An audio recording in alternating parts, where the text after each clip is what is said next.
Praise God. Hallelujah. தகப்பனை உமக்கு நாங்கள் நன்றி செலுத்துகிறோம். இந்த மாலை வேளையிலும் கூட இந்த புதிய நாளை, இந்த புதிய மாதத்தை தந்த இந்த நல்ல தேவனுக்கு நன்றி சொல்லி எல்லாரும் நம்முடைய துதிகளினால தேவனுடைய சமூகத்தை நோக்கி பார்த்து தகப்பனே என்று சொல்லி ஹalleluya ஹalleluya இரட்சகரே உமக்கு நாங்கள் நன்றி செலுத்துகிறோம். நன்றி நன்றி ஐயா. என்னை சுவே உமக்கு நன்றி ஆண்டவரே. தகப்பனே உமக்கு நாங்கள் நன்றி செலுத்துகிறோம். ஹalleluya ஹalleluya. நீ நேற்றும் என்றும் என்று மாறாத தேவன். ஹalleluya. நீர் சேனைகளின் கர்த்தர், சேனைகளின் கர்த்தர், நீர் பரிசுத்தர். நீ சேனைகளின் கர்த்தர், நீர் பரிசுத்தர். எல்லாவற்றிலும் மேலான சர்வ வல்லமையுள்ள நல்ல தேவன். ஹalleluya. எங்கள் மெய்ப்பராய் இருக்கிற தேவன். அனுதினமும் எங்களை ஆண்டவரே எங்களை மேய்ச்சலின் அண்டைகளில் எங்களை கொண்டு வந்து நிறுத்துகிற எங்கள் நல்ல தேவன். ஹalleluya ஹalleluya. அப்பா அம்மாக்கு நாங்கள் நன்றி செலுத்துகிறோம். திருப்தியாய் எங்களை போஷிக்கிறவர், திருப்தியாய் நம்மை போஷிக்கிற தேவன். ஹalleluya ஹalleluya. தகப்பனே உமக்கு நாங்கள் நன்றி செலுத்துகிறோம். நன்றி நன்றி நன்றி ஆவியானவரே. நன்றி தகப்பனே உமக்கு நாங்கள் நன்றி செலுத்துகிறோம். ஹalleluya ஹalleluya. என் இயேசுவே உமக்கு நாங்கள் நன்றி செலுத்துகிறோம் ஐயா. ஹalleluya. என் இயேசுவே ஹalleluya ஹalleluya ஹalleluya. என் இயேசுவே ஹalleluya ஹalleluya. என் பலனே உமக்கு நாங்கள் நன்றி செலுத்துகிறோம் ஐயா. ஹalleluya. என் அடைக்கலமானவரே ஹalleluya ஹalleluya. என் இயேசுவே ஹalleluya ஹalleluya. என் அரணுமானவர், என் பலனுமானவர், என் ஜெயகீதமானவர், நம்முடைய வாழ்க்கையில் எல்லாவற்றிலும் மேலான ஜெயகீதமான தேவன். ஹalleluya. அந்த நல்ல தேவனுடைய கரங்களினால் தேவனுடைய கிருபைகளை பெற்றவர்களாய் ஓ ஹalleluya. இந்த புதிய நாளிலும் ஆண்டவர் இந்த மாலை வேளையிலும் சமூகத்தை நோக்கி ஓ ஹalleluya தகப்பனே ஒரு மனதோடு கூட ஆண்டவருக்கு நன்றி சொல்லி ஹalleluya தகப்பனே உமக்கு நாங்கள் நன்றி செலுத்துகிறோம் ஐயா. என் இயேசுவே ஹalleluya ஹalleluya. என் இயேசுவே ஹalleluya ஹalleluya. தகப்பனே உமக்கு நாங்கள் நன்றி நன்றி நன்றி நன்றி நன்றி ஆவியானவரே. நன்றி பரிசுத்தரே உமக்கு நாங்கள் நன்றி செலுத்துகிறோம். ஹalleluya ஹalleluya ஹalleluya ஹalleluya. எங்கள் தகப்பனே உமக்கு நாங்கள் நன்றி செலுத்துகிறோம் ஐயா. ஹalleluya. அடைக்கலமானவரே ஹalleluya ஹalleluya.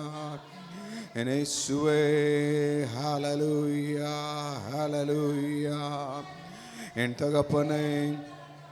தகப்பனே உமக்கு நாங்கள் நன்றி நன்றி நன்றி நன்றி ஆவியானவரே. என் இயேசுவே ஹalleluya ஹalleluya. பலனும் மரணும் என் கேடகமும் நம்பிக்கையானவரே.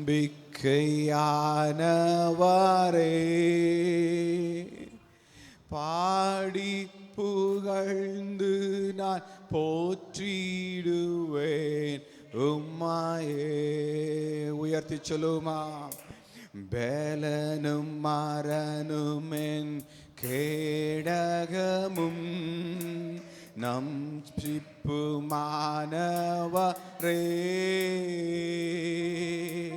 பாடி புகழ்ந்து நான் போற்றிடுவேன் உம்மையே.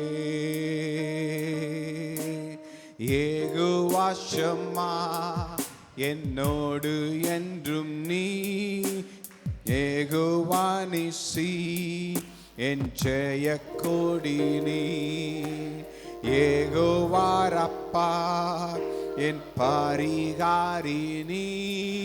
என் யெகோவா ஷாலோம் என் சமாதானமே. பலனும் மரணும் என் கேடகமும் நம் மானவரே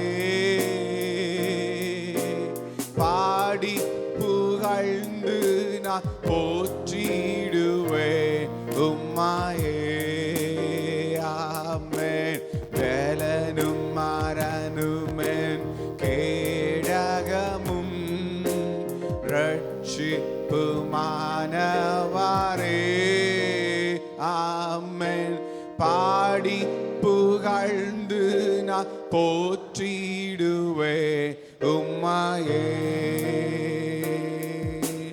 தேவன் சகாயர் எனக்கு எவருக்கு அஞ்சிடேனே. தேவன் சகாயர் எனக்கு எவருக்கு அஞ்சிடேனே.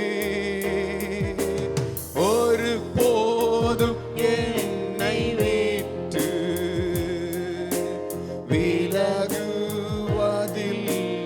தேவன். ஒரு போதும் என்னை விட்டு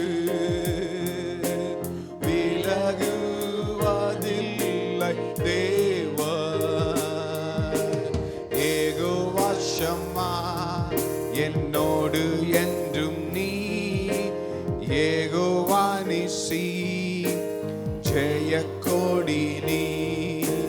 யெகோவா ரப்பா என் பரிகாரி நீ. என் யெகோவா ஷாலோம் என் சமாதானமே. வேலனும் மரனுமென் கேடகமும் ரட்சிப்புமானவரே.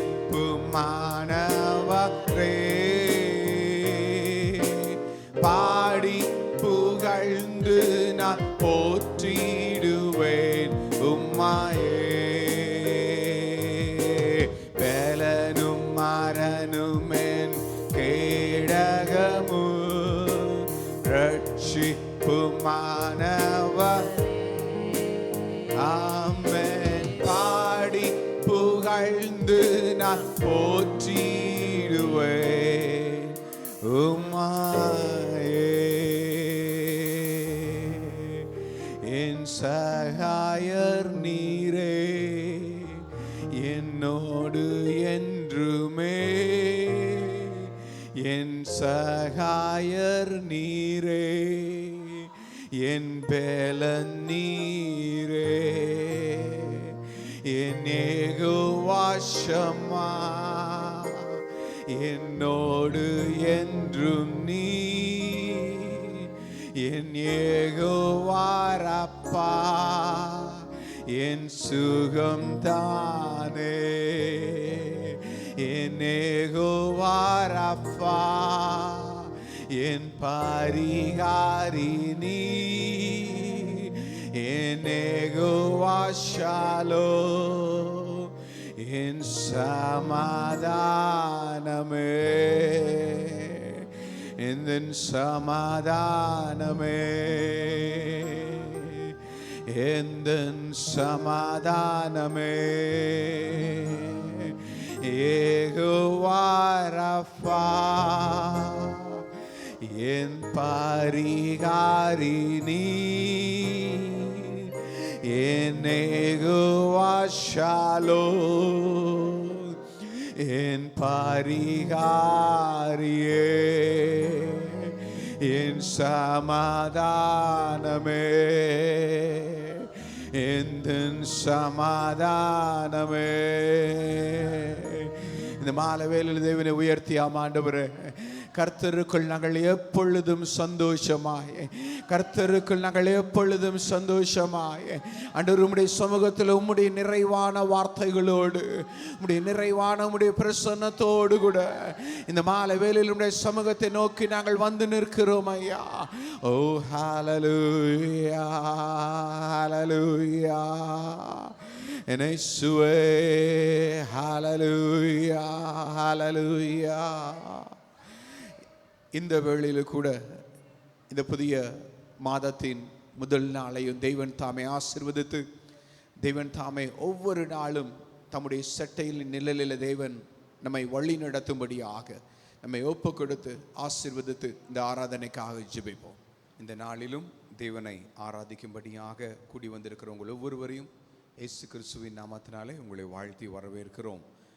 இந்த வேளையிலும் உன்னதமானவரின் மறைவில் இருக்கிறவன் சர்வ வல்லவரின் நிழலில் தங்குவான். அந்த பாடலை ஒரு பழைய பாடல், சங்கீதம் 91 சங்கீதத்தின் அடிப்படையில் சொல்லப்பட்டிருக்கிறதான அந்த வாக்குத்தத்தத்தின் பாடலை நம்ம எல்லாரும் கரங்களை தட்டி உற்சாகமாய் தேவனை மகிமைப்படுத்தி நாம் பாடுவோம். Price God. உன்னதமானவரின் உயர் மறைவில் இருக்கிறவன் சர்வ வல்லவரின் நிழலில் தங்குவான். இது பரமசிலாக்கியமே.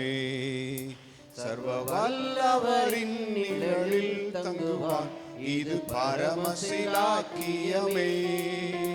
அவர் சேட்டாயின் கீழ் அடைக்கலம் புகவை சிறகுகளால் மூடுவார். அவர் சேட்டாயின் கீழ் அடைக்கலம் புகவை தம் சிறகுகளால் மூடுவார். தேவன் என் அடைக்கலமே, என் கோட்டாயும் அரணும் அவர். அவர் சத்தியம் பரிசயம் கேடகமாம், என் நம்பிக்கையும் அவரே. அவர் சத்தியம் பரிசயம் கேடகமாம், என் நம்பிக்கையும் அவரே.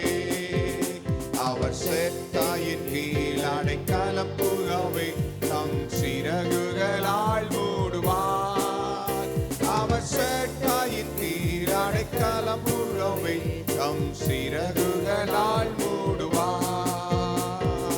தேவன் பயங்கரத்துக்கும் பகலில் பறக்கும் அம்புக்கும், இருளில் நடமாடும் கொள்ளை நோய்க்கும் நான் பயப்படவே மாட்டேன். இருளில் நடமாடும் கொள்ளை நோய்க்கும் நான் பயப்படவே மாட்டேன். அவர் சேட்டாயின் கீழ் அடைக்கலம் புகவை தம் சிறகுகளால் மூடுவார். அவர் சேட்டாயின் கீழ் அடைக்கலம் புகவை தம் சிறகுகளால் மூடுவார். 1000 10,000 பேர்களும் பக்கம் விழுந்தாலும் அது ஒரு காலத்தும் என்னை அணுகிடாதே. என் தேவனின் தாவரமே, அது ஒரு காலத்தும் என்னை அணுகிடாதே. என் தேவனின் தாவரமே. அவர் சேட்டாயின் கீழ் அடைக்கலம் புகவை சிறகுகளால் மூடுவார். அவர் சேட்டாயின் கீழ் அடைக்கலம் புகவை தம் சிறகுகளால் மூடுவார். தேவன் உன் அடைக்கலமே, ஒரு பொல்லாப்பும் உன்னை சேர்வோ. ஒரு வாதையும் என் கூடாரத்தையே அணுகாமலை காத்திடுவார். ஒரு வாதையும் என் கூடாரத்தையே அணுகாமலை காத்திடுவார். அவர் சேட்டாயின் கீழ் அடைக்கலம் புகவை சிறகுகளால் மூடுவார். அவர் சேட்டாயின் கீழ் அடைக்கலம் புகவை தம் சிறகுகளால் மூடுவார். உன் வழிகளில் எல்லாம் உன்னை தூதர்கள் காத்திடுவார். உன் பாதம் கல்லில் இடராதபடி உன்னை கரங்களில் ஏந்திடுவார். உன் பாதம் கல்லில் இடராதபடி என்னை கரங்களில் ஏந்திடுவார். அவர் சேட்டாயின் கீழ் அடைக்கலம் புகவை தம் சிறகுகளால் மூடுவார். அவர் சேட்டாயின் கீழ் அடைக்கலம் புகவை தம் சிறகுகளால் மூடுவார். ஆபத்திலும் அவரை நான் நோக்கி கூப்பிடும் வேளையிலும் என்னை தப்புவித்தே முற்றும் ஆத்துமனேஸ்வரவர். என்னை தப்புவித்தே முற்றும் ரட்சிப்பாரே என் ஆத்துமனேஸ்வரவர். அவர் செட்டையின் கீழ் அடைக்கலம் புகவே தம் சிறகுகளால் மூடுவார். அவர் செட்டையின் கீழ் அடைக்கலம் புகவே தம் சிறகுகளால் மூடுவார். ஆமென். உங்கள் துக்கம் சந்தோஷமாய் மாறும். உங்கள் கவலைகள் கண்ணீர் எல்லாம் மறைந்துவிடும். கலங்காதே மகனே, கலங்காதே மகளே, நம் இயேசு ஒருபோதும் கைவிட மாட்டார் என்ற நம்பிக்கையோடு விசுவாசத்தோடு கூட தேவனை நோக்கி உற்சாகமாய் கரங்களை தட்டி நாம் பாடுவோம். உங்கள் துக்கம் சந்தோஷமாய் மாறும். உங்கள் கவலைகள் கண்ணீர் எல்லாம் மறைந்துவிடும். உங்கள் துக்கம் சந்தோஷமாய் மாறும். உங்கள் கவலைகள் கண்ணீர் எல்லாம் மறைந்துவிடும். கலங்காதே மகனே, கலங்காதே மகளே, கலங்காதே மகனே, கலங்காதே மகளே. நம் இயேசு கைவிட மாட்டார். நம் இயேசு கைவிட மாட்டார். கடந்ததை நினைத்து கலங்காதே, நடந்ததை மறந்துவிடு. ஆமென். கடந்ததை நினைத்து கலங்காதே, நடந்ததை மறந்துவிடு. ஆமென். கர்த்தர் புதியன செய்திடுவார், இன்றே நீ காண்பாய். ஆமென். கர்த்தர் புதியன செய்திடுவார், இன்றே நீ காண்பாய். இன்றே நீ காண்பாய். ஐயா, இன்றே நீ காண்பாய். கலங்கிடவே வேண்டாம், கலங்கிடவே வேண்டாம், கலங்கிடவே வேண்டாம், கலங்கிடவே வேண்டாம். நம் இயேசு கைவிட மாட்டார். நம் இயேசு கைவிட மாட்டார். நொறுங்குண்ட இதயம் தேற்றுகிறார், உடைந்த உள்ளம் தாங்குகிறார். நொறுங்குண்ட இதயம் தேற்றுகிறார், உடைந்த உள்ளம் தாங்குகிறார். காயங்கள் அனைத்தையும் கட்டுகிறார், கண்ணீர் துடைக்கிறார். ஆமென். காயங்கள் அனைத்தையும் கட்டுகிறார், கண்ணீர் துடைக்கிறார். நம் கண்ணீர் துடைக்கிறார், நம் கண்ணீர் துடைக்கிறார். ஆமென். கலங்கிடவே வேண்டாம், கலங்கிடவே வேண்டாம், கலங்கிடவே வேண்டாம். ஆமென். கலங்கிடவே வேண்டாம். நம் இயேசு கைவிட மாட்டார். நம் இயேசு கைவிட மாட்டார். திராணிக்கு மேலாக சோதிக்கப்பட ஒரு நாளும் விடமாட்டார். திராணிக்கு மேலாக சோதிக்கப்பட ஒரு நாளும் விடமாட்டார். ஆமென். தாங்கிடும் பலன் தருவார், தப்பிச் செல்ல வழி செய்வார். ஆமென். தாங்கிடும் பலன் தருவார், ஆமென். தப்பிச் செல்ல வழி செய்வார். நாம் தப்பிச் செல்ல வழி செய்வார். நாம தப்பிச் செல்ல வழி செய்வார். ஆமென். கலங்கிடவே வேண்டாம், கலங்கிடவே வேண்டாம், ஆமென். கலங்கிடவே வேண்டாம், கலங்கிடவே வேண்டாம். நம் இயேசு கைவிட மாட்டார். நம் இயேசு கைவிட மாட்டார்.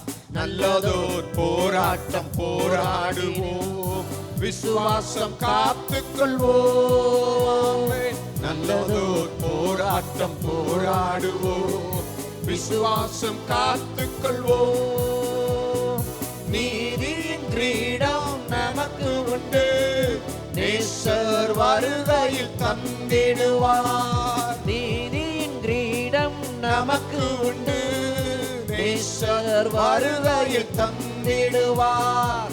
நேசர் வருகையில் தந்திடுவார், நம் நேசர் வருகையில் தந்திடுவார். ஓ கலங்கிடவே வேண்டாம், கலங்கிடவே வேண்டாம், கலங்கிடவே வேண்டாம், கலங்கிடவே வேண்டாம். நம் இயேசு கைவிட மாட்டார், நம் இயேசு கைவிட மாட்டார்.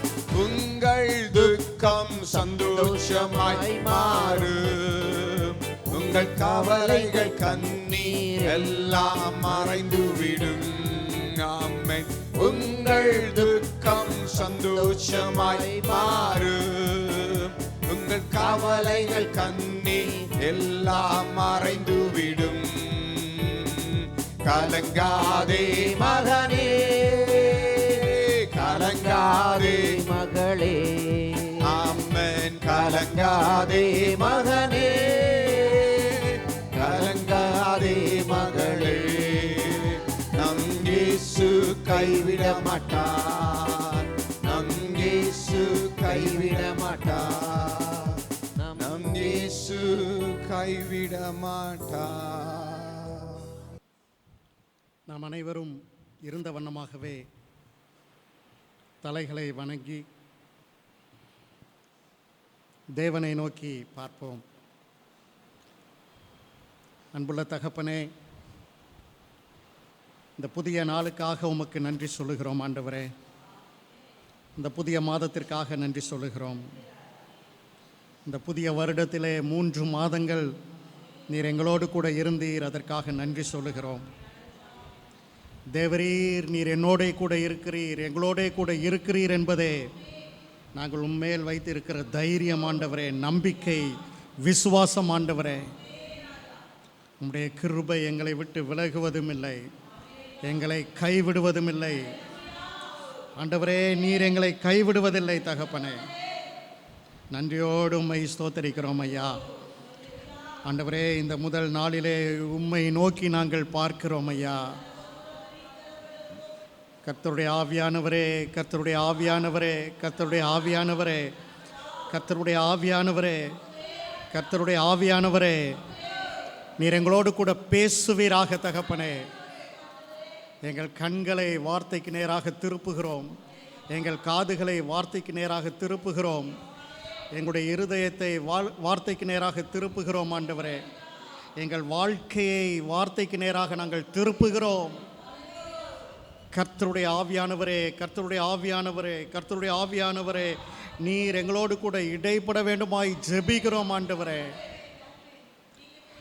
நன்றியோடு உம்மை ஸ்தோத்திரிக்கிறோம், துதிக்கிறோம் ஆண்டவரே.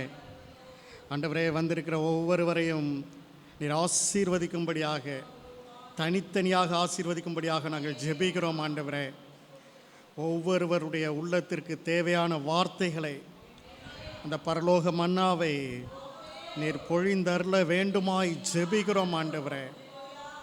கர்த்தாவே, நீர் நிச்சயமாக அப்படி செய்கிறீர் என்று நாங்கள் உம்மை விசுவாசிக்கிறோம். இயேசுவின் இன்ப நாமத்தில் ஜெபிக்கிறோம் நல்ல பிதாவே, ஆமென். ஆண்டவராகிய இயேசு கிறிஸ்துவின் ஜீவனுள்ள நல்ல நாமத்தினாலே சபையார் ஒவ்வொருவரையும் தனித்தனியாக நான் வாழ்த்துகிறேன். மீண்டும் ஒரு முறை கூட உங்களோடு சேர்ந்து சத்திய வேதத்தை பகிர்ந்து கொள்ள தேவாதி தேவன் பாராட்டின அந்த கிருபைக்காக அவருக்கு நான் நன்றி சொல்லுகிறேன். கிறிஸ்துவுக்குள் அருமையானவர்களே, நம் ஒவ்வொருவருக்கும் பெயர் இருக்கிறது, தனித்தனியாக பெயர் இருக்கிறது. இந்த பெயர்தான் நம்முடைய அடையாளம். இந்த சமுதாயத்திற்கு இந்த பெயரின் மூலமாக நாம் அறிமுகமாகிறோம். இந்த சமுதாயம் அந்த பெயரை நினைவில் வைத்திருக்கிறது. சிலர் தங்களுடைய குடும்ப பெயரையும் தன்னுடைய பெயரோடு இணைத்துக் கொள்வார்கள்.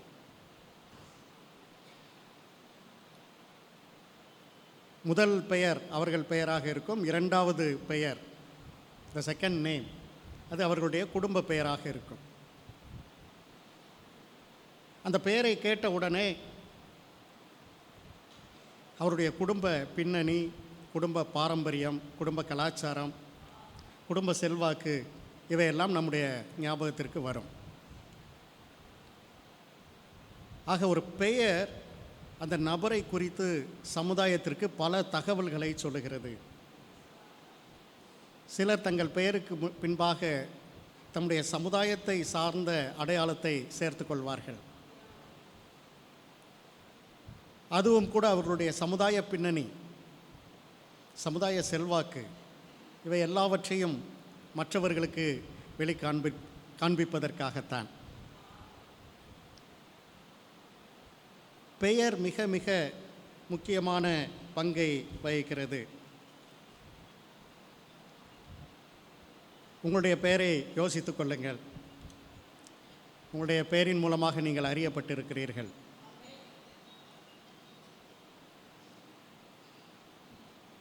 கிறிஸ்துவுக்குள் அருமையானவர்களே, சிலருடைய பெயரை கேட்டவுடன் நமக்கு சந்தோஷமாக இருக்கும். அவர் அங்கே இருக்க மாட்டார், அவர் அந்த இடத்தில் இருக்க மாட்டார், எங்கோ இருப்பார். அவருடைய பெயரை நாம் கேட்போம், யாரோ சொல்லுவார்கள்.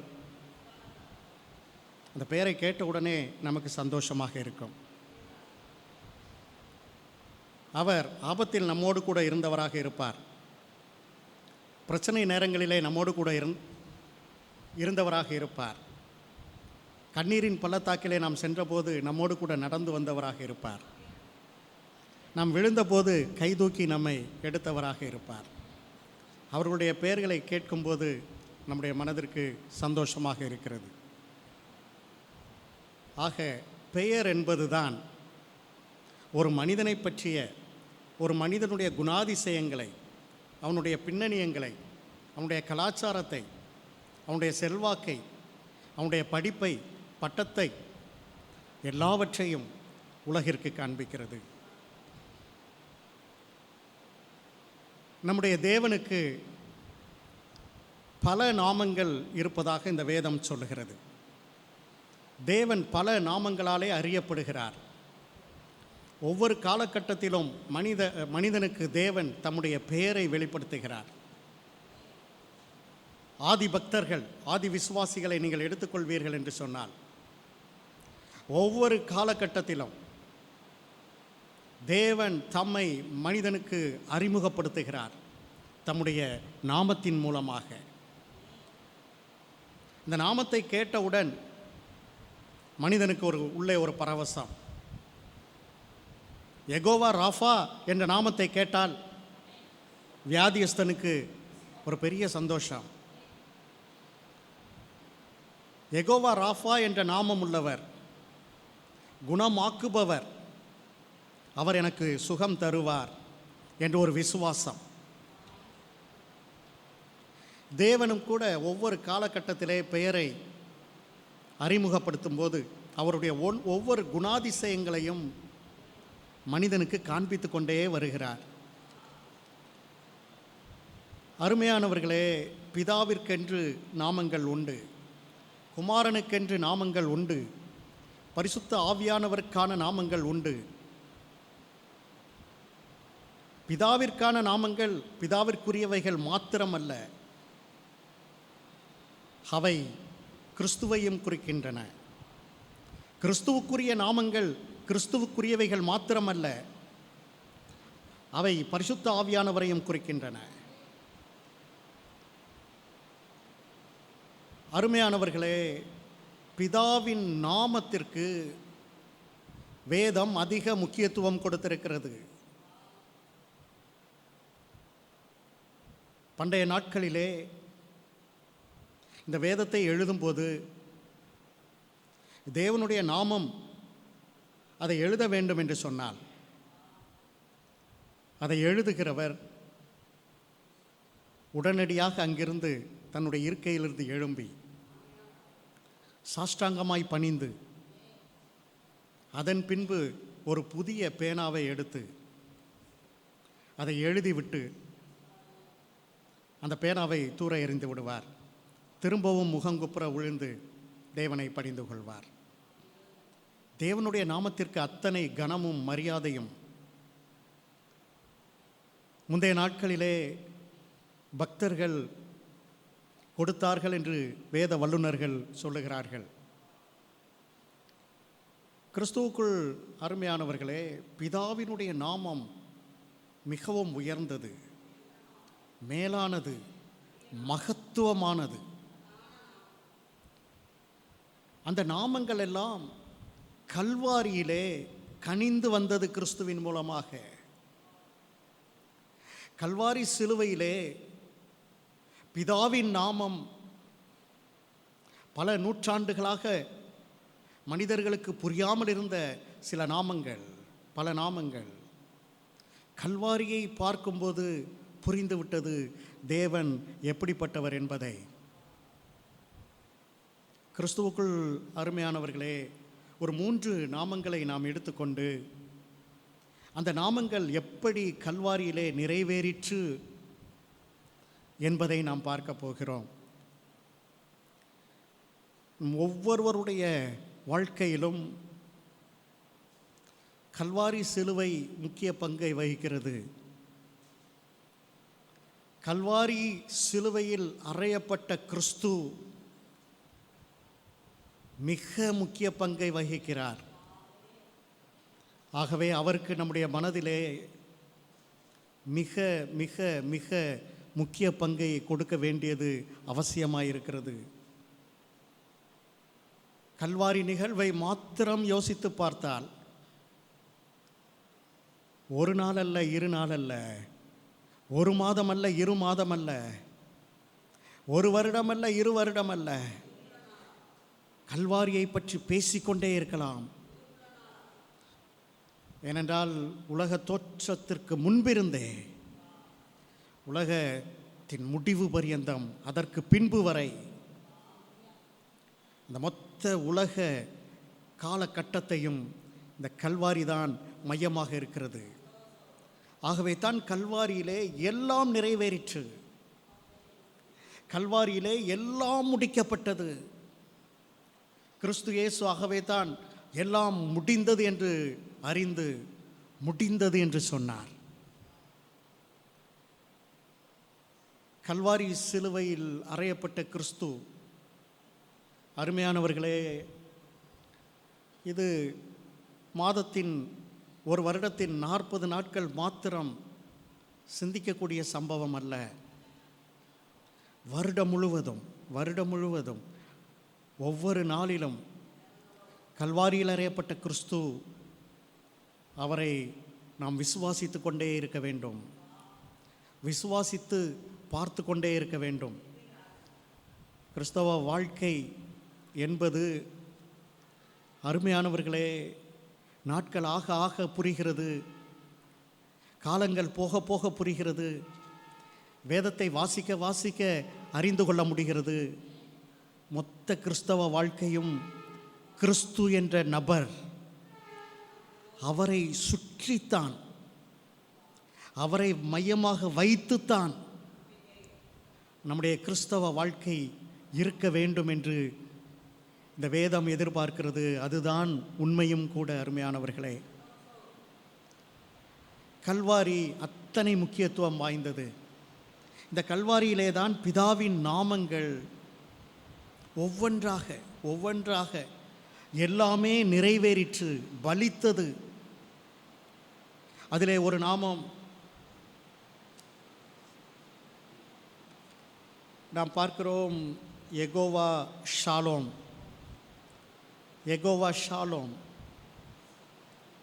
யெகோவா ஷாலோம் என்றால் கர்த்தரே நமக்கு சமாதானம் என்று அர்த்தம். சமாதானம் என்பது ஒரு தனியான ஒரு பொருள் அல்ல. கர்த்தர்தான் நமக்கு சமாதானம் என்று வேதம் சொல்லுகிறது. தேவன் தம்முடைய நாமத்தை இந்த உலகத்திலே அவர் அறிவித்த போது, பிரகடனப்படுத்திய போது, வெளிப்படுத்திய போது அவர் சொல்லுகிறார், நானே உனது சமாதானம். கர்த்தரே ஒரு ஆள், ஒரு நபர், ஒரு தெய்வீக குமாரன், அவர்தான் நமது சமாதானம் என்று வேதம் நமக்கு சொல்லுகிறது.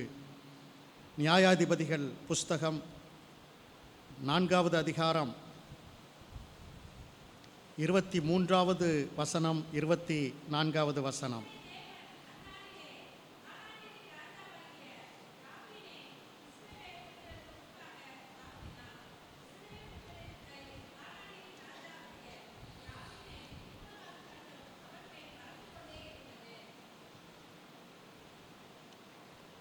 நியாயாதிபதிகள்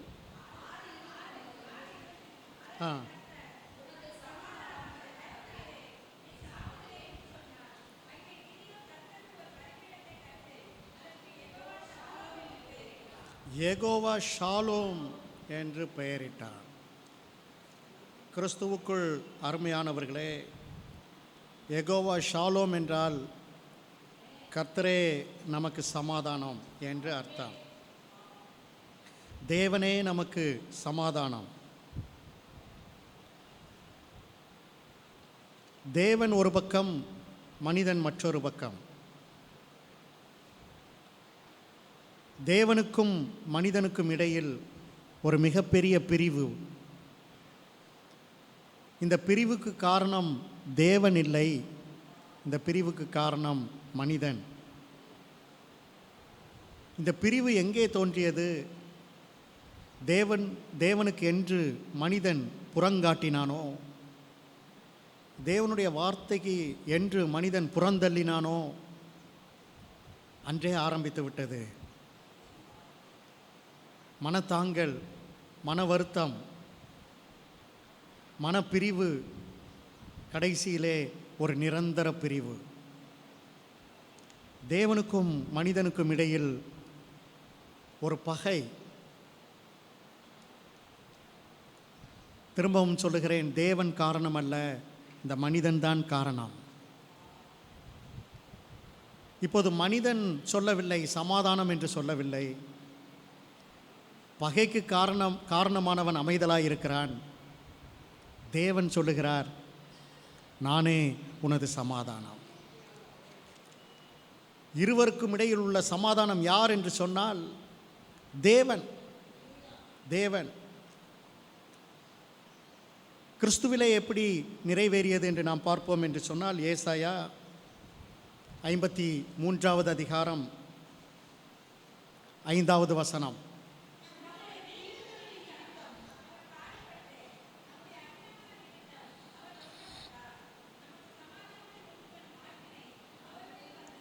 நமக்கு சமாதானத்தை உண்டு பண்ணும் ஆக்கினை இயேசுவின் மேல் வந்தது.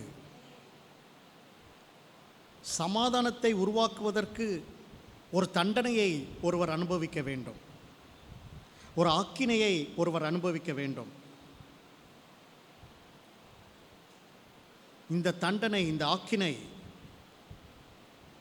இந்த கோபாக்கினை கிறிஸ்துவின் மேல் வந்தது என்று வேதம் சொல்லுகிறது. விண்ணகம் ஒரு பக்கம், மண்ணகம் ஒரு பக்கம். தேவன் ஒரு பக்கம், மனிதன் மற்றொரு பக்கம். இந்த இரு திறத்தாரையும் இணைப்பதற்கு, சமாதானப்படுத்துவதற்கு, அதற்கான கோபாக்கினை இயேசு என்ற ஒருவர் மேல் வந்தது. வேதம் அப்படியாகத்தான் சொல்லுகிறது. இந்த சமாதான தண்டனையை ஏற்றுக்கொண்டதன் மூலமாக, மனமுவந்து ஏற்றுக்கொண்டதன் மூலமாக கிறிஸ்து இயேசு இரு திறத்தாரையும் ஒன்றாக்கினார் என்று வேதம் சொல்லுகிறது. ரோமர் 5:14 வாசியுங்கள். ரோமர் 5:14. 10. நாம் தேவனுக்கு சத்துருக்களாய் இருக்கையில் அவருடைய குமாரனுடைய மரணத்தினாலே தேவனோடு ஒப்புரவாக்கப்பட்டோம். வசனம் எவ்வளோ தெளிவாக சொல்லுது பாருங்க. தேவ குமாரனாலே, இன்னும் சரியாக சொன்னால் தேவ குமாரனுடைய மரணத்தினாலே, தண்டனையினால் வந்த மரணத்தினாலே நாம் தேவனோடு கூட சமாதானம் பெற்றோம். நாம் தேவனோடு கூட சமாதானம் பெற்றோம். எந்த மனிதரின் மரணத்தினாலும் நாம் தேவனோடு சமாதானம் அடைய முடியாது. எந்த புனிதரின் மரணத்தினாலும் நாம் தேவனோடு சமாதானமாக முடியாது. ஒரே ஒரு இரட்சகருடைய மரணத்தினாலே, அவர் மரணத்தினால் மாத்திரம் நாம் தேவனோடு ஒப்புரவாக்கப்பட்டோம் என்று வேதம் சொல்லுகிறது. தேவனோடு சமாதானம் பெற்றோம். தேவனோடு சமாதானம் பெற்றோம். வேதத்தின் மற்றொரு பகுதி இப்படி சொல்லுகிறது. கொலோசையர் 1 அதிகாரம் 20வது வசனம். கிறிஸ்து இயேசு சிலுவையில் சிந்தின இரத்தத்தினாலே சமாதானம், சமாதானம். கிறிஸ்து இயேசுவின் இரத்தத்தை நீங்கள் எப்படி பார்க்கிறீர்கள்? கிறிஸ்து இயேசுவை இரத்தத்தை குறித்த பார்வை உங்களுக்கு எப்படி இருக்கிறது? கிறிஸ்து இயேசுவின் இரத்தத்தை குறித்த வெளிப்பாடு உங்களுக்கு எப்படி இருக்கிறது? நானும் தேவனும் சமாதானமானோம், அதற்கு ஆதாரம் இந்த இரத்தம்தான் என்ற பார்வை, என்ற விசுவாசம், என்ற உணர்வு நமக்கு இருக்க வேண்டும். கிறிஸ்துவின் இரத்தம் நம்மை தேவனோடு ஒப்புரவாக்கியது. இரத்தமே ஆதாரம், இரத்தமே ஆதாரம். எந்த பாவியையும், எந்த மோசமானவனையும், எப்படி பாவம் செய்தவனையும் தேவனால் ஏற்றுக்கொள்ள முடியும். பாவம் கொடியது, மாற்று கருத்தே இல்லை. பாவம் பயங்கரமானது, மாற்று கருத்தே இல்லை. ஆனால் கிறிஸ்துவின் இரத்தத்தோடு ஒப்பிடும்போது பாவம் ஒன்றுமே இல்லை. கிறிஸ்துவின் இரத்தம் விலையேற பெற்றது. கிறிஸ்துவுக்குள் அருமையானவர்களே, ஜெபிக்கும் போதெல்லாம் நமக்கு ஒரு உணர்வு வேண்டும். நான் இன்று வந்து தேவனை நோக்கி அப்பா பிதாவே என்று அழைக்கிறேன். தேவனோடு நான் ஒப்புரவாக்கப்பட்டிருக்கிறேன். இதை நான் விசுவாசிக்கிறேன். எதனால்? எதனால்? கிறிஸ்துவின் இரத்தத்தினால், கிறிஸ்துவின் இரத்தத்தினால், கிறிஸ்துவின் இரத்தத்தினால். அருமையானவர்களே, இந்த உணர்வு நமக்கு வேண்டும். இந்த விசுவாசம் நமக்கு வேண்டும். ரோமர் 5:1 சொல்லுகிறது,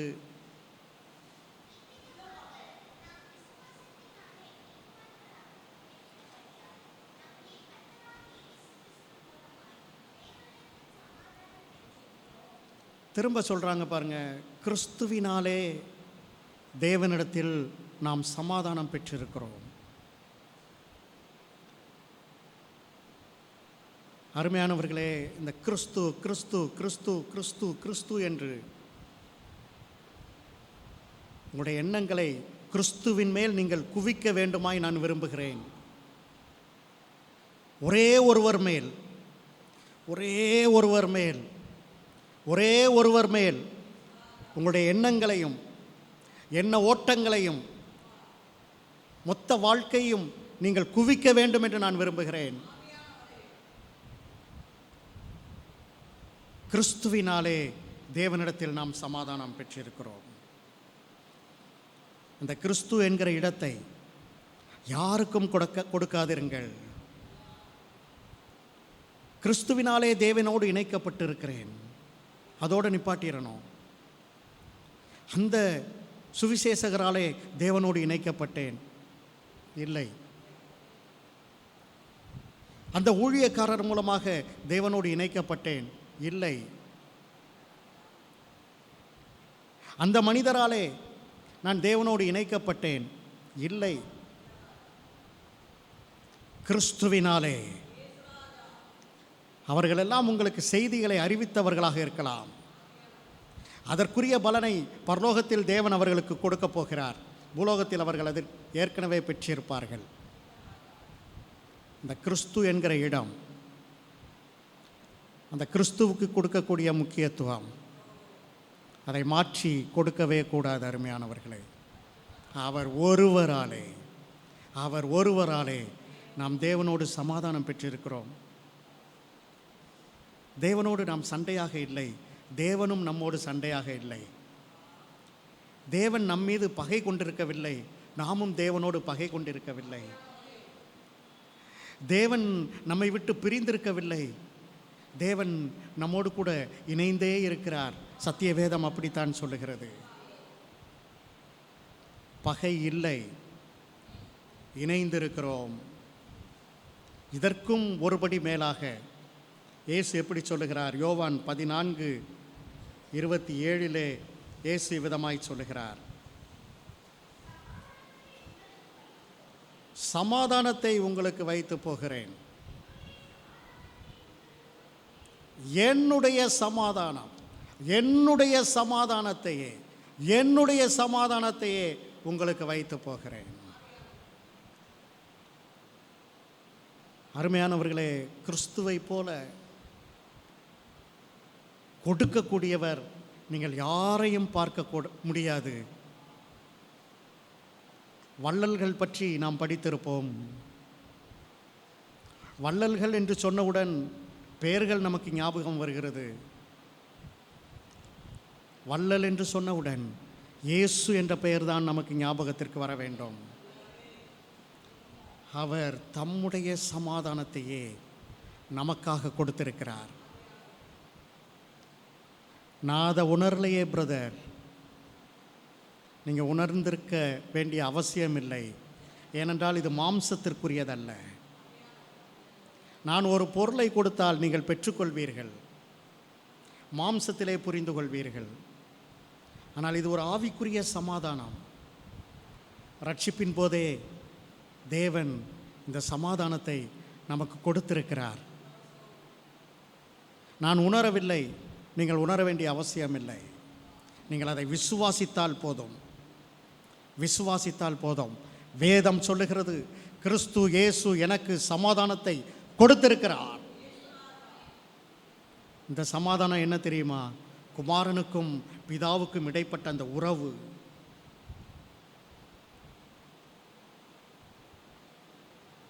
தேவாதி தேவனுடைய பிதாவினுடைய பெயர் தானே யெகோவா ஷம்மா. அந்த பெயர் கல்வாரியிலே, சிலுவையில் அறையப்பட்ட இயேசுவின் இரத்தத்திலே வெளிப்பட்டு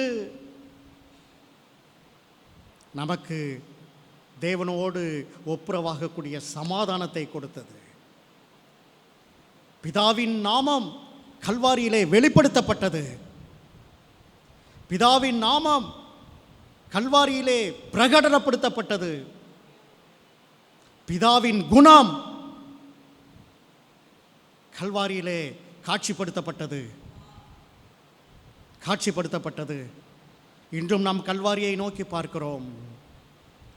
இயேசுவை பார்த்து சொல்லுகிறோம், நீரே எனது சமாதானம், உமது சமாதானமே எனது சமாதானம்.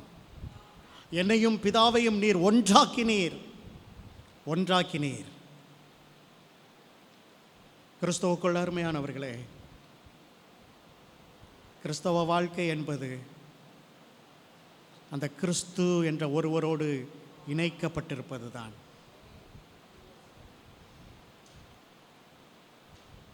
கிறிஸ்தவம் என்பது மதம் அல்ல அருமையானவர்களே. மதத்தில் கிறிஸ்துவும் இல்லை. கிறிஸ்து பிறந்தது யூத குலத்தில், யூத மதத்தில். ஆனால் அவர் அந்த மதத்தை விட்டு வெளியே வந்து தான் தேவனை பற்றி பேசினார். நம்மில் பலர் பிறந்ததும் கிறிஸ்தவ மதத்தில்தான். இந்த மதத்தை விட்டு தான் நாம் இயேசுவை பிடிக்க வேண்டும் என்று நான் உங்களுக்கு சொல்லுகிறேன். மத பாரம்பரியங்களால் பிதாவை நாம் நெருங்க முடியாது. மதம் சொல்லுகிற வழிகளால் பிதாவை நாம் நெருங்க முடியாது. கிறிஸ்து என்கிற நபராலே, கிறிஸ்து என்கிற நபராலே, கிறிஸ்து என்கிற நபராலே, கிறிஸ்து என்கிற தெய்வீக புருஷனாலே, கிறிஸ்து என்கிற தெய்வீக புருஷனாலே, கிறிஸ்து என்கிற தெய்வீக புருஷனாலே, கிறிஸ்து என்கிற தெய்வீக குமாரனாலே, கிறிஸ்து என்கிற தெய்வீக குமாரனாலே, கிறிஸ்து என்கிற தெய்வீக குமாரனாலே மாத்திரம் நாம் தேவனோடு ஒப்புரவாக்கப்பட்டிருக்கிறோம், தேவனோடு சமாதானம் பெற்றிருக்கிறோம். ஜெபிக்க போகும்போது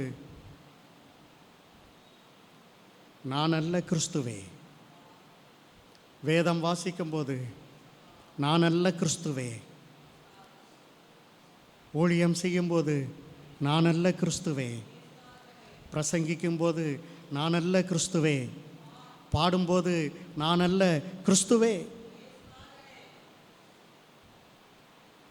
அடுத்தது நாமத்தை நாம் தியானிப்போம்.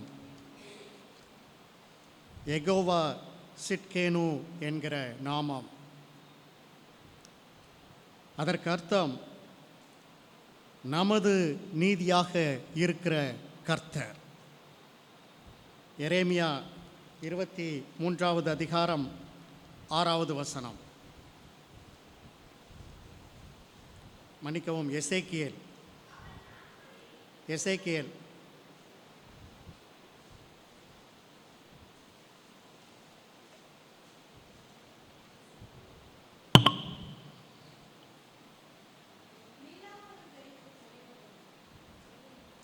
எரேமியா தானோ?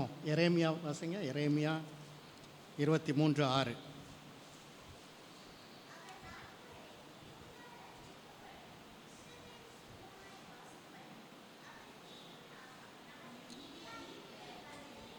அதற்கு இடும் நாமம் நமக்கு நீதியாயிருக்கும் கர்த்தரே. ஜெகோவா சிட்கேனு என்பதே அந்த நாமம். நீதி என்றால் என்ன? பல காலங்கள் எனக்கே புரியாமல் தான் இருந்தது. நீதி என்பது நீதிமன்றத்தோடு தொடர்புடைய வார்த்தை அல்ல. வேதம் சொல்லக்கூடிய இந்த தேவ நீதி என்பது முற்றிலும் வித்தியாசமான வார்த்தை. இதற்கு ஒரு எடுத்துக்காட்டை நாம் சொல்ல வேண்டும் என்று சொன்னால், இளைய குமாரனை பற்றி உங்களுக்கு தெரியும். கெட்ட குமாரன் என்று சொல்லுவோம். அவன் என்ன செய்தான்? தகப்பன் வீட்டிலிருந்து பிரிந்து தகப்பனுடைய ஆஸ்திகளை எடுத்துக்கொண்டு தகப்பனையும் தகப்பன் வீட்டாரையும் விட்டு விலகி அருகிலுள்ள இடத்திற்கு அல்ல, தூர தேசத்திற்கு சென்றான். அங்கே அவன் தகப்பனுடைய வழியிலே நடக்கவில்லை, தகப்பன் கற்பித்த போதனையிலே நடக்கவில்லை, தகப்பன் காட்டிய வழியிலே நடக்க இல்லை. தன் இஷ்டப்படி, தன் விருப்பப்படி, தன் நோக்கப்படி, தன் சிந்தனையின்படி, தான் தோன்றித்தனமாக தனது விருப்பங்களை, தனது உடல் விருப்பங்களை சுயநலமாக நிறைவேற்றியவனாக அங்கே வாழ்ந்து கொண்டிருக்கிறான். அந்த கெட்ட குமாரனுடைய நிலைமை மேலிருந்து கீழே வந்து கீழே வந்து கீழே வந்து கடைசி படிக்கு வந்து விட்டது. இப்போது அவனுடைய உடை கந்தை உடை நாற்றம் எடுக்கிறது.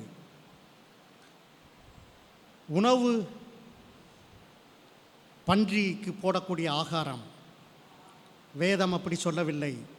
பன்றிக்கு போடக்கூடிய அந்த ஆகாரத்தை கிடைக்காதா என்று இருக்கக்கூடிய நிலைமை. உறைவிடம் பன்றிகள் வாழக்கூடிய இடம். இதுதான் பாவியினுடைய நிலைமை. ஒரு நாள் திடீரென்று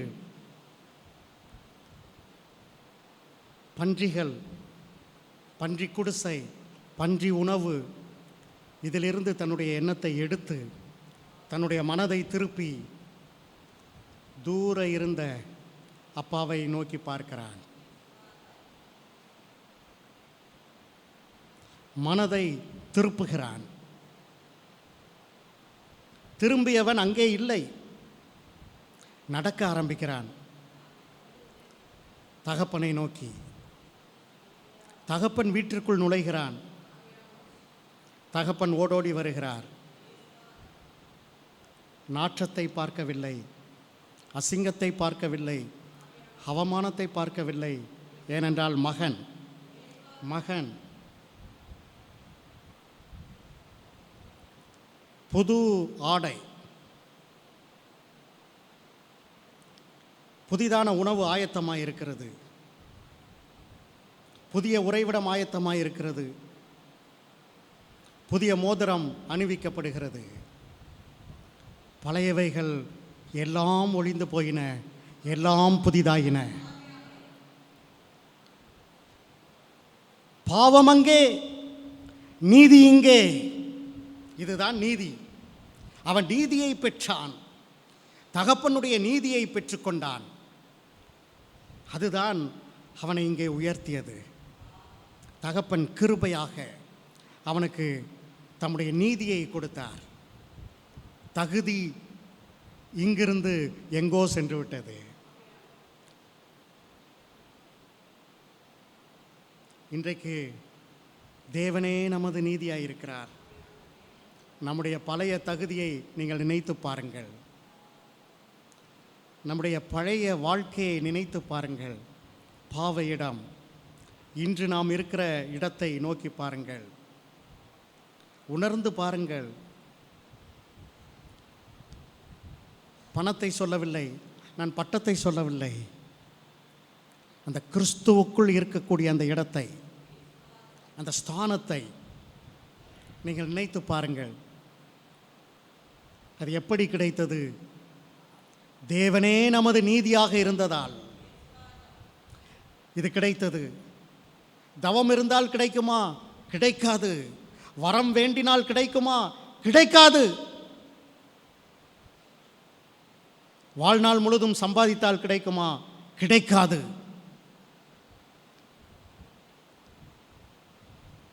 தேவனே மனமு வந்து கொடுத்தால் தான் உண்டு.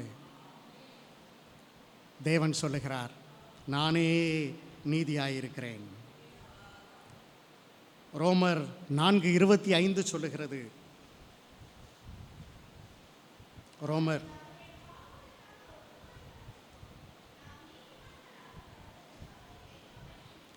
நாம் நீதிமான்கள் ஆவதற்காக, நாம் நீதியை பெற்று நீதிமான்கள் ஆவதற்காக இயேசு எழுப்பப்பட்டு, உயிரோடு எழுப்பப்பட்டு அவர் இருக்கிறார். மரணம் நாம் ஒப்புரவாக்கப்பட்டோம் என்பதற்கு அடையாளம், ஆதாரம். இயேசுவின் மரணம் தேவனோடு நாம் ஒப்புரவாக்கப்பட்டோம் என்பதற்கு ஆதாரம் என்று நாம் பார்த்தோம். இப்போது இயேசுவின் உயிர்த்தெழுதல் நாம் நீதியை பெற்றிருக்கிறோம் என்பதற்கு அடையாளம், ஆதாரம். கிறிஸ்தவ வாழ்க்கை என்பது முற்றிலும் விசுவாசம் சார்ந்தது. இதை அப்படியே நாம் விசுவாசிக்க வேண்டும். நம்முடைய நிலைமையை வைத்து யோசிக்கக்கூடாது.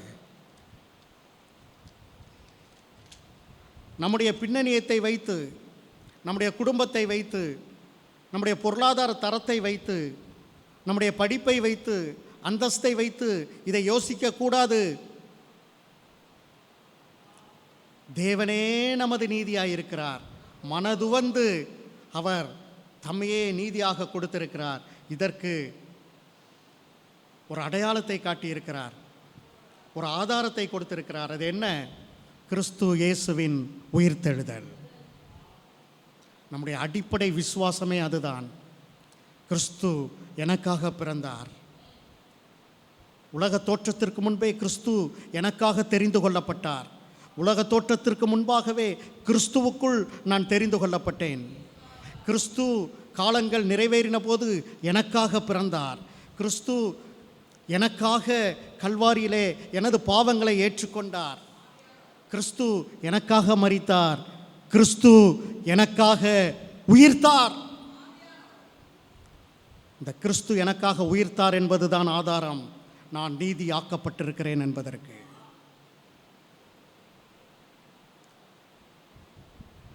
அருமையானவர்களே, நாம் நீதி ஆக்கப்பட்டிருக்கிறோம்.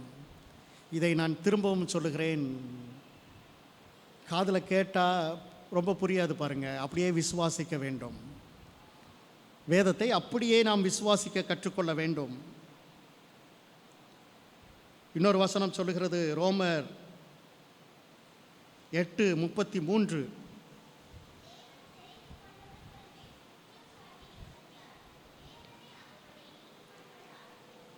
தேவனே நம்மை நீதிமானாக்கி விட்டார். God himself, அவரே நம்மை நீதிமானாக்கி இருக்கிறார். எந்த மனிதன் குற்றம் சாட்ட முடியும்?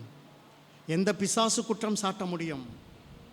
தேவனே நம்மை நீதிமானாக்கி இருக்கிறார். இது சுருக்கமாக சொன்னால், இது நம்ம செயல் அல்ல, தேவனுடைய செயல். நாம் நீதிமானாக்கப்பட்டது நம்முடைய முயற்சி அல்ல, நம்முடைய பயிற்சி அல்ல, நம்முடைய செயல் அல்ல, முற்றிலுமாக தேவனுடைய செயல். கிறிஸ்துவுக்குள் அருமையானவர்களே, இந்த சத்தியங்களை விசுவாசிக்கும் போது ஆள் மனது சொல்லுகிறது, இன்னும் அதிகமாக இயேசுவை விசுவாசிக்க வேண்டும், இன்னும் அதிகமாக இயேசுவை புரிந்து கொள்ள வேண்டும், இன்னும் அதிகமாக இயேசுவை குறித்த வெளிப்பாடுகள் வேண்டும், இன்னும் அதிகமாக இந்த இயேசுவை நேசிக்க வேண்டும்,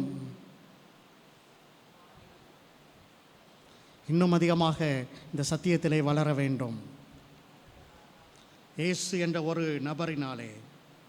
இன்னும் ஸ்பெசிஃபிக்காக வேதம் சொல்லுகிறது, ரோமர் 5:9.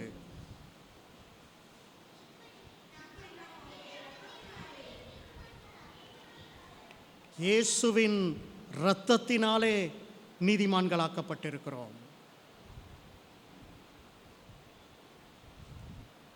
ஆச்சரியம் பாருங்க. இரத்தத்தினாலே சமாதானம் பெற்றோம். முன்னாடி பார்த்தோம், இரத்தத்தினாலே நீதிமான்களாக்கப்பட்டிருக்கிறோம். இரத்தம் எங்கே சிந்தப்பட்டது? கல்வாரியிலே சிந்தப்பட்டது. கல்வாரியிலே பிதாவின் நாமம் வெளிப்பட்டதா? வெளிப்பட்டது. கிறிஸ்தவ வாழ்க்கையின் ஹைலைட் பாருங்க. 1 கொரிந்தியர் 1:21 சொல்லப்பட்டிருக்கிறது. 1:31.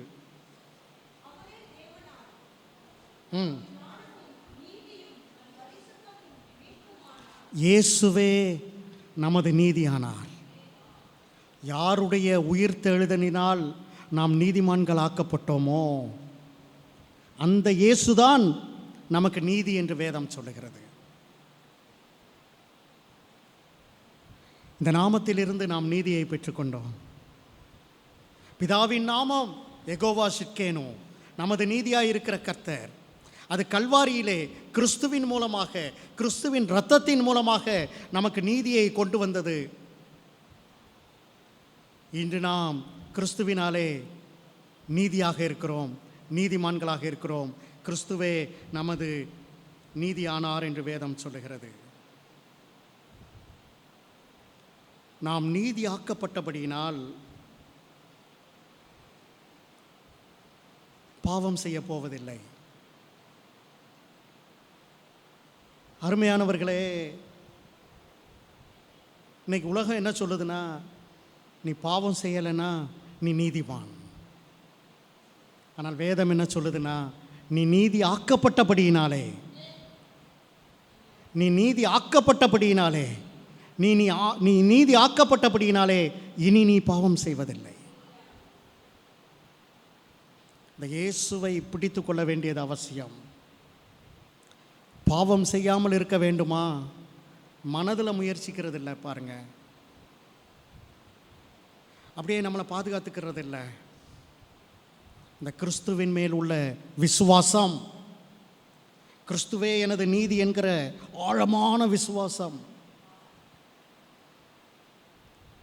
நான் அப்பா வீட்டில் இருக்கிறேன், நீதி என்கிற தகுதியை கிறிஸ்து எனக்கு கொடுத்திருக்கிறார். அந்த கிறிஸ்து தான் எனது ஆதாரம், நம்பிக்கை, நீதி. நான் இனி இங்கே இருந்துட்டு பன்றி குடிசையை நினைக்க மாட்டேன், இங்கிருந்து பன்றியின் சாப்பாட்டை நினைக்க மாட்டேன், இங்கு இருந்து வேசித்தனத்தை நினைக்க மாட்டேன், இங்கு இருந்து வறுமையை, நோய்களை நினைக்க மாட்டேன், இங்கு இருந்து கசப்புகளை நினைக்க மாட்டேன், இங்கிருந்து அங்கிருக்கிற அவமானங்களை சிந்திக்கவும் மாட்டேன். பழையவைகள் ஒளிந்து போயின, நான் இப்போது நீதியை பெற்று அப்பாவின் வீட்டிலே இருக்கிறேன். கிறிஸ்துவுக்குள் அருமையானவர்களே, தேவநீதியை பெற்றிருக்கிறோம். மூன்றாவது நாமத்தை பார்த்து நாம் முடிப்போம். யெகோவா ஷம்மா.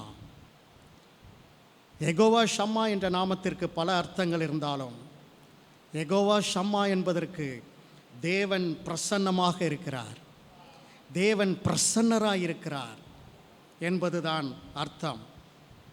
தேவன் அங்கே இருக்கிறார், தேவ பிரசன்னத்தை நாம் உணர முடியும். இந்த மூன்றாவது நாமத்தை நாம் சிந்திக்கப் போகிறோம். எசேக்கியேல் 48 அதிகாரம் 35வது வசனம்.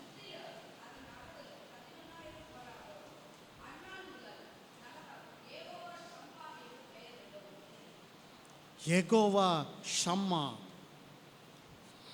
யெகோவா ஷம்மா, தேவன் பிரசன்னமாயிருக்கிறார். யோவான் 14:16 இப்படி சொல்லுகிறது.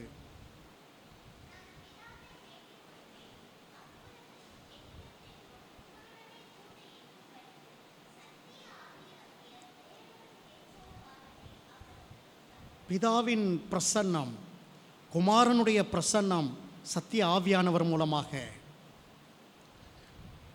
என்றென்றைக்கும் நமக்குள் இருக்கும்படியாக, தேவனுடைய பிரசன்னத்தை நாம் உணரும்படியாக சத்திய ஆவியானவர் நமக்குள் வாசம் பண்ணுகிறாராம். சத்திய ஆவியானவருக்குள் நிறையும் போது, அருமையானவர்களே, பிதாவினுடைய பிரசன்னத்தை நாம் உணர்கிறோம், கிறிஸ்து இயேசுவின் பிரசன்னத்தை நாம் உணர்கிறோம், தெய்வீக பிரசன்னத்தை நாம் உணர்கிறோம். அருமையானவர்களே, பிரசன்னத்திற்கு வராதவர்களாய், பிரசன்னத்தை விட்டு தூரம் போனவர்களாய், பிரசன்னத்தை விட்டு விலகி சென்றவர்களாக நாம் இருந்தோம். எப்படி பிரசன்னத்திற்குள் வந்தோம்? எப்படி பிரசன்னத்திற்கு சமீபமாய் வந்தோம்? எப்படி பிரசன்னத்தை கிட்டி சேர்ந்தோம்? வேதம் சொல்லுகிறது, எபேசியர் 2 அதிகாரம் 13வது வசனம். முன்பு தூரமாயிருந்த நீங்கள் இப்பொழுது கிறிஸ்து இயேசுவுக்குள் கிறிஸ்துவின் இரத்தத்தினாலே இரத்தத்தினாலே சமீபமானீர்கள். பிரசன்னத்திற்குள் வந்தீர்கள். எப்படி? கிறிஸ்துவின் இரத்தத்தினாலே. முன்னாடி கர்த்தரும் தெரியாது, கர்த்தருடைய பிரசன்னமும் தெரியாது, கர்த்தருடைய அன்பின் பிரசன்னத்தை ருசிக்கவும் தெரியாது. இப்போ கர்த்தர்னா யாருன்னு தெரியுது, கர்த்தருடைய பிரசன்னம் தெரியுது. இந்த பிரசன்னத்தில் கர்த்தருடைய அன்பை ருசிக்க முடியுது. இந்த பிரசன்னத்தில் கர்த்தருடைய கிருபையை உணர முடியுது. இனி நான் அல்ல கிறிஸ்துவே என்று சொல்ல முடிகிறது. இதெல்லாம் எப்படி சாத்தியமானது? கிறிஸ்துவின் இரத்தத்தினாலே நாம் சமீபமானோம். நாம் சமீபமானோம். யோவான் 14:17 சொல்லுகிறது, வாசிக்க வேண்டாம். அவர் நமக்குள் வாசம் பண்ணி நமக்குள்ளே பிரசன்னமாயிருக்கிறார். எபிரேயர் 12:24 வாசியுங்கள். எபிரேயர் 12:24.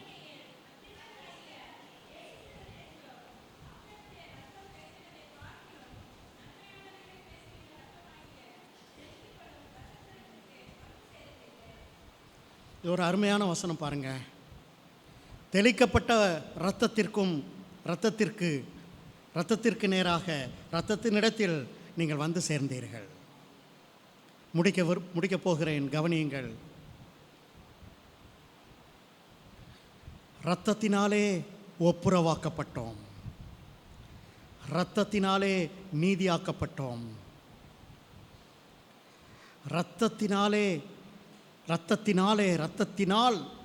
இரத்தத்தினால் அவருடைய சமூகத்திற்கு கிட்டி சேர்ந்திருக்கிறோம்.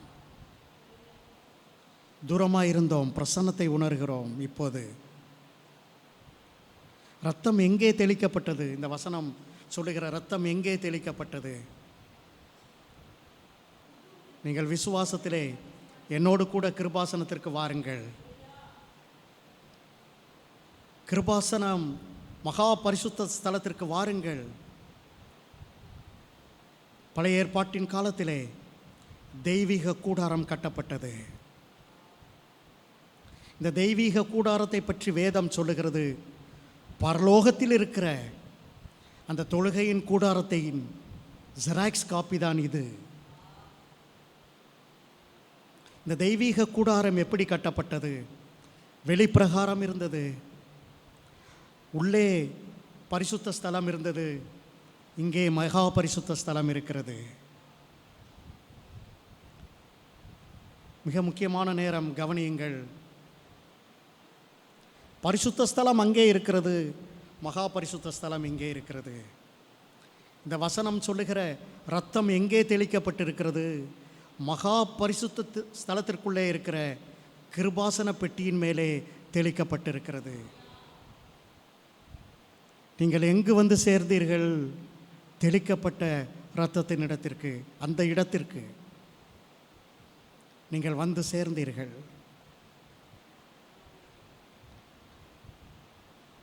அருமையானவர்களே, ஆச்சரியமாயிருக்கிறது. நீங்கள் ஆலயத்தின் பிரகாரத்தில் வந்தீர்கள் என்று சொல்லவில்லை, ஆலயத்தின் பரிசுத்த பகுதிக்கு வந்தீர்கள் என்று சொல்லவில்லை, ஆலயத்தின் மகா பரிசுத்த ஸ்தலத்திற்கு வந்திருக்கிறீர்கள். அங்கே கிருபாசனத்தினிடையிலே தெளிக்கப்பட்டிருக்கிற இரத்தத்திற்கு நீங்கள் வந்திருக்கிறீர்கள். இன்னைக்கு பாருங்கள், ஜனங்கள் ஆலயத்துக்கு வாங்கன்னு சொன்னால் உணர்வுள்ள சிலர், இல்லை வேண்டாங்க நான் வாசலில் கூட உட்காந்துக்கிறேன் அப்படி சொல்கிறாங்க பாருங்கள். சிலர் இங்கே உட்கார்றதே ரொம்ப நெளிஞ்சிட்டு சங்கோஜப்பட்டு உட்காந்துருப்பாங்க. நான் தகுதியா இங்கே உட்கார்றதுக்கு? ஆனால் வேதம் கிறிஸ்துவின் மேல் விசுவாசம் உள்ளவர்களை மகா பரிசுத்த ஸ்தலத்திற்கு அழைக்கிறது. இன்னும் உங்களுக்கு மகா பரிசுத்த ஸ்தலத்தை பற்றி நான் சற்று சொல்லட்டும். பரிசுத்த ஸ்தலம் அங்கே இருக்கிறது, இங்கே ஒரு திரை இருக்கிறது. இந்த திரை பரிசுத்த ஸ்தலத்தையும் மகா பரிசுத்த ஸ்தலத்தையும் பிரிக்கிறது. கிறிஸ்து இயேசு கல்வாரியில் அறையப்பட்ட போது இந்த திரை இரண்டாக பிரிக்கப்பட்டது.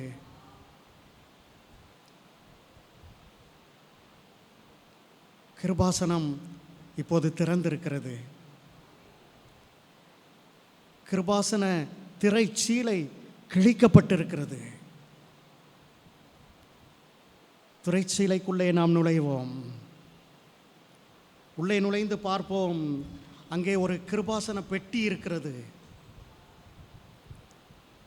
அந்த பெட்டி நான் போன மாதம் சொன்னது போல மரப்பெட்டி, மேலே தங்க தகடு. அதை நாம் பார்க்க முடிகிறது. மரம் மனிதனாக வந்த கிறிஸ்துவை குறிக்கிறது. தங்கம் தேவகுமாரனாகிய கிறிஸ்துவை குறிக்கிறது. அந்த கிருபாசன பெட்டியை நீங்கள் பார்க்கும்போதே கிறிஸ்துவை நீங்கள் உணர்கிறீர்கள். இந்த கிருபாசன பெட்டிக்குள்ளாக நியாயப்பிரமாண கற்பலகை இருக்கிறது. ஆரோனின் துளிர்த்த கோல் இருக்கிறது. மன்னா பாத்திரம் இருக்கிறது. இதில் எல்லா பேக்ரவுண்டு நீங்கள் பார்த்தீங்கன்னா, இந்த 3 பொருட்களுடைய பேக்ரவுண்டு நீங்கள் பார்த்தீங்கன்னா, மனிதனுடைய பாவம் இருக்கும்.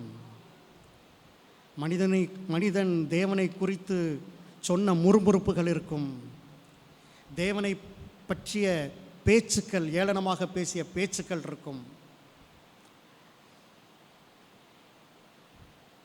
இந்த 3ம் அங்கே அந்த பெட்டிக்குள்ளே இருக்கிறது. இப்போது உங்களுக்குள்ளே ஒரு விசுவாசம் வரும்.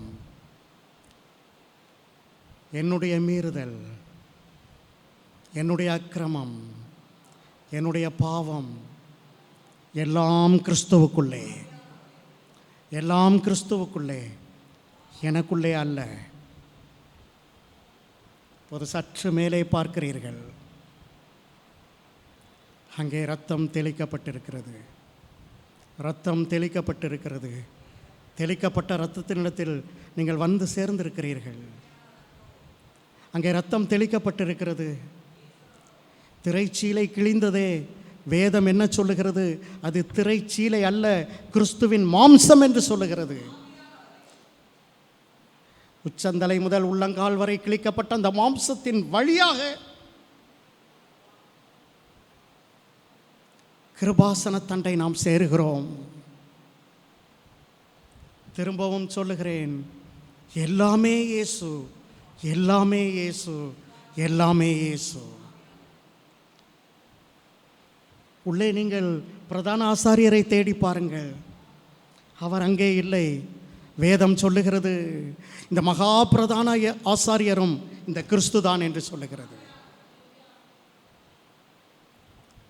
இந்த தெளிக்கப்பட்ட இரத்தத்தை நோக்கி பாருங்கள். ஆபேலின் இரத்தத்தை காட்டிலும் நன்மையானவைகளை அது பேசிக்கொண்டே இருக்கிறது, பேசிக்கொண்டே இருக்கிறது. உற்று கேளுங்கள், காதுகளை கூர்மையாக்கி கேளுங்கள். வேத பண்டிதர்கள் சொல்லுகிறார்கள், கிருபை கிருபை கிருபை என்றுதான் இந்த இரத்தம் ஜெபிக்க வேண்டும், இந்த இரத்தம் பேச வேண்டும் என்று வேத வல்லுநர்கள் இந்த வேதத்தின் அடிப்படையிலே சொல்லுகிறார்கள். தேவனுடைய பிரசன்னத்தை உணர்ந்தவர்களாக, கல்வாரியிலே வெளிப்பட்ட அந்த கிறிஸ்துவின் மாம்சம், கிழிக்கப்பட்ட மாம்சத்தின் வழியாக உள்ளே வந்தவர்களாக, சிந்தப்பட்ட இரத்தம், இந்த தெளிக்கப்பட்ட இரத்தத்தை பார்த்து உணர்வடைந்தவர்களாக, பிதாவின் நாமம் இப்படி கல்வாரியிலே வெளிப்படுத்தப்பட்டதே என்று துதி உடையவர்களாக இங்கே வந்து நிற்கிறீர்கள். கிருபாசன தண்டை வந்து நிற்கிறீர்கள். உங்கள் உணர்வு எப்படி இருக்கும்? நான் அல்ல, என்னுடைய நீதி அல்ல, என்னுடைய தகுதி அல்ல, எதுவும் அல்ல, எல்லாம் கிறிஸ்துவே, எல்லாம் கிறிஸ்துவே, எல்லாம் கிறிஸ்துவே. கிறிஸ்துவுக்குள் அருமையானவர்களே, நினைத்து பார்க்கும்போது கிறிஸ்து இன்று சபைகளிலே பிரசங்கிக்கப்படவில்லை. கிறிஸ்துவுக்கு சபைகளிலே முக்கியத்துவம் கொடுக்கப்படவில்லை. நம்முடைய வாழ்க்கையிலும் கூட நாமும் கிறிஸ்துவுக்கு கொடுக்க வேண்டிய கனத்தையும் மரியாதையையும் இடத்தையும் கொடுக்க இல்லை. எல்லாம் கிறிஸ்து, எல்லாம் கிறிஸ்து. கிருபைக்கு வந்துட்டோம் பாருங்க. கிருபை பிரவாகம் எடுத்து ஓடுகிறது. இரத்தம்தான் கிருபையை நமக்கு கொடுக்கிறது. இந்த இரத்தத்தினால் கிருபையின் மேல் கிருபை, கிருபையின் மேல் கிருபை. அருமையானவர்களே, நம்முடைய இருதயம் பாருங்க, நடந்த சம்பவங்கள், கடந்த கால சம்பவங்கள் ஒவ்வொன்றா நினச்சி சோர்ந்து போயிருக்குது. எதிர்காலத்தை நினச்சி கவலையோடு இருக்குது பாருங்க. ஒவ்வொருத்தருக்கும் ஒவ்வொரு விதத்தில் தோல்வி, ஒவ்வொருத்தருக்கும் ஒவ்வொரு விதத்தில் ஏமாற்றம், ஒவ்வொருத்தருக்கும் ஒவ்வொரு விதத்தில் பிரச்சனைகள், அது எல்லாம் இதயத்தை தாக்கி இருக்குது பாருங்க. விசுவாசிகளும் அப்படி தான் இருக்கிறோம். இப்போ கிருபாசன தண்டை செல்லும்போது கர்த்தருடைய ஆவியானவர் நிச்சயமாக குரல் கொடுப்பார். கிருபையினால் உன் இருதயம் ஸ்திரப்படுவது நல்லது, நல்லது. கடந்த காலமோ எதிர்காலமோ நிகழ்காலமோ, கிறிஸ்துவின் கிருபை, அந்த கிருபையிலே ஸ்திரப்பட்ட இருதயத்தோடு இந்த மாதத்தை நாம் எதிர்கொள்வோம். அருமையானவர்களே, அனுதினமும் கிருபாசனத்திற்குள்ளே செல்லுவோம், விசுவாசத்தோடு செல்லுவோம். இது கற்பனையில் வாழ்வதல்ல, வேதம் சொல்லுகிற தெய்வீக கூடாரத்திற்குள்ளே விசுவாசத்தோடு அங்கே நுழையும் போது கிறிஸ்துவின் கிருபையை நாம் பெற்றவர்களாக வெளியே வருவோம். அருமையானவர்களே, சங்கீதம் 32 அதிகாரம் 10வது வசனம்.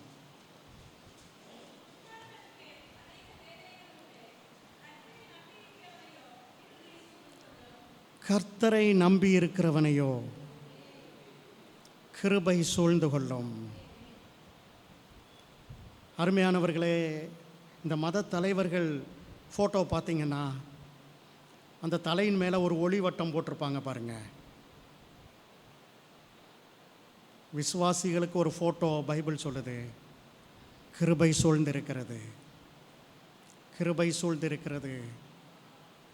கர்த்தரை நம்பி இருக்கிறவனையோ, கர்த்தரை நம்பி இருக்கிற நம்மையோ, கர்த்தரை விசுவாசிக்கிற நம்மையோ, இயேசுவின் மேல் நம்பிக்கை வைத்திருக்கிற நம்மையோ, இயேசுவின் மேல் விசுவாசத்தை பதித்திருக்கிற நம்மையோ, கிருபாசனத்தண்டை கிட்டி சேர்ந்த நம்மையோ கிறிஸ்துவின் கிருபை சூழ்ந்தே இருக்கிறது, சூழ்ந்தே இருக்கிறது.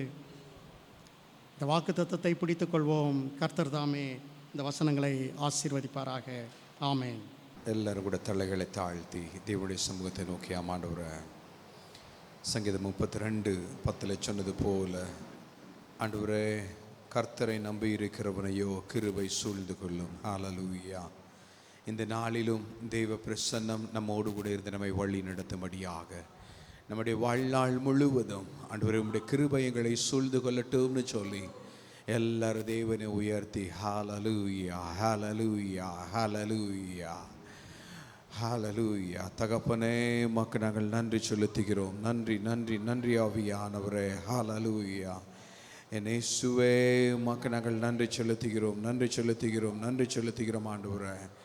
ஓ ஹல்லேலூயா, ஹல்லேலூயா, ஹல்லேலூயா, ஹல்லேலூயா. தகப்பனே, உமக்கு நாங்கள் நன்றி செலுத்துகிறோம், நன்றி செலுத்துகிறோம், நன்றி செலுத்துகிறோம். தகப்பனே, உமக்கு நாங்கள் நன்றி செலுத்துகிறோம் ஐயா. ஓ ஹல்லேலூயா, ஹல்லேலூயா, ஹல்லேலூயா, ஹல்லேலூயா. தகப்பனே, உமக்கு நாங்கள் நன்றி, நன்றி, நன்றி, நன்றி ஆண்டவரே. சோதரம், சோதரம், சோதரம் ஐயா. நிகழ்கின்ற காலமோ வருகின்ற காலமோ, நிகழ்கின்ற காலமோ வருகின்ற காலமோ, வாழ்வோ சாவோ வல்ல தூதரோ பிரிக்கவே முடியாது. உயர்த்தியாமே, வாழ்வோ சாவோ வல்ல தூதரோ பிரிக்கவே முடியாதே. இயேசுவின் பின்னால் நான் செல்வேன், திரும்பி பார்க்க மாட்டேன். ஆமென். திரும்பி பார்க்க மாட்டேன். ஆமென். இயேசுவின் பின்னால் நான் செல்வேன், திரும்பி பார்க்க மாட்டேன். ஆமென். திரும்பி பார்க்க மாட்டேன். வேதனை நெருக்கம் இன்னல்கள் இடர்கள் எதுவும் பிரிக்காது. ஆமென். வேதனை நெருக்கம் இன்னல்கள் இடர்கள் எதுவும் பிரிக்காது. ஆமென். வெற்றி வேந்தன் என் இயேசுவின் அன்பால் முற்றிலும் ஜெயம் பெறுவேன். ஆமென். வெற்றி வேந்தன் என் இயேசுவின் அன்பால் முற்றிலும் ஜெயம் பெறுவேன். ஆமென். நிகழ்கின்ற காலமோ, ஆமென், வருகின்ற காலமோ, ஆமென், நிகழ்கின்ற காலமோ, ஆமென், வருகின்ற காலமோ, ஆமென், வாழ்வோ சாவோ வல்ல தூதரோ பிரிக்கவே முடியாது. ஆமென். வாழ்வோ சாவோ வல்ல தூதரோ பிரிக்கவே முடியாது. ஆமென். இயேசுவின் பின்னால் நான் செல்வேன், திரும்பி பார்க்க மாட்டேன். ஆமென். திரும்பி பார்க்க. ஆமென். இயேசுவின் பின்னால் நான் செல்வேன், திரும்பி பார்க்க மாட்டேன். ஆமென். திரும்பி பார்க்க மாட்டேன். இயேசுவே, ஹல்லேலூயா. உம்முடைய கிருபையின் ஆலயங்களை சூழ்ந்து கொள்ளுகிற தேவன், உம்முடைய கிருபையின் ஆலயங்களை சூழ்ந்து கொள்ளுகிற நல்ல தேவன். ஹல்லேலூயா. உம்முடைய கிருபையினாலே அனுதினமும் எங்களை தாங்கி வழி நடத்துகிற நல்ல தேவன். ஓ ஹல்லேலூயா, ஹல்லேலூயா. எங்களை நேசிக்கிறீங்க நல்ல தகப்பனை மக்கள் நாங்கள் நன்றி செலுத்துகிறோம். ஆண்டவர், இந்த புதிய மாதத்தையும் ஆண்டவரை காண நீங்கள் உதவி செய்தீங்க, அதற்காக மக்கள் நாங்கள் நன்றி செலுத்துகிறோம். ஆண்டவர், நம்முடைய பிள்ளைகளாய் இந்த இடத்தில் நாங்கள் வந்து நிற்கிறோம் ஐயா. உடைய பிரசன்னத்தினால எங்களை நிறைத்து எங்களை வழி நடத்தினதற்காக நன்றி. ஆண்டவரே, கர்த்தரை நம்பி இருக்கிறவனையோ கிருபை சூழ்ந்து கொள்ளும் என்கிற வார்த்தையின்படியாக அனுதினமும் ஆண்டவரே உம்முடைய கிருபையினால எங்களை தாங்கி வழி நடத்துகிற உம்முடைய நல்ல கிருபைகளுக்காக நாங்கள் நன்றி செலுத்துகிறோம். உம்முடைய தயவுக்கு நாங்கள் நன்றி செலுத்துகிறோம். உம்முடைய வார்த்தைகளுக்கு நாங்கள் நன்றி செலுத்துகிறோம். உம்முடைய பிரசன்னத்துக்கு நாங்கள் நன்றி செலுத்துகிறோம் ஐயா. தொடர்ந்து உம்முடைய ஆண்டவரே வார்த்தையினால் எங்களை நீர் வழி நடத்துங்க. எல்லாவற்றுடைய அன்பின் திருக்கரங்களிலே நாங்கள் ஒப்பு கொடுத்து நாங்கள் ஜெபிக்கிறோம். ஜீவனுள்ள நல்ல பிதாவே, என் ஆத்துமாவே கர்த்தரை ஸ்தோத்திரி, என் முழுவலுமே பரிசுத்த நாமத்தை ஸ்தோத்திரி. என் ஆத்துமாவே கர்த்தரை ஸ்தோத்திரி, கர்த்தர் செய்த சகல உபகாரங்களை மறவாதே. ஆமென். நம்முடைய கர்த்தராகிய இயேசு கிறிஸ்துவின் கிருபையும் பிதாவாகிய தேவனுடைய அன்பும் பரிசுத்த ஆவியானவருடைய அன்பின் ஐக்கியமும் இப்பொழுதும் எப்பொழுதும் நம் அனைவரோடு கூட என்றென்றும் தங்கி இருப்பதாக. ஆமென், ஆமென், ஆமென், ஆமென். வந்திருக்கிற ஒருவருக்கும் இயேசு கிறிஸ்து நாமத்தினாலே வாழ்த்துக்கள். Praise the Lord, praise the Lord, praise the Lord, praise the Lord.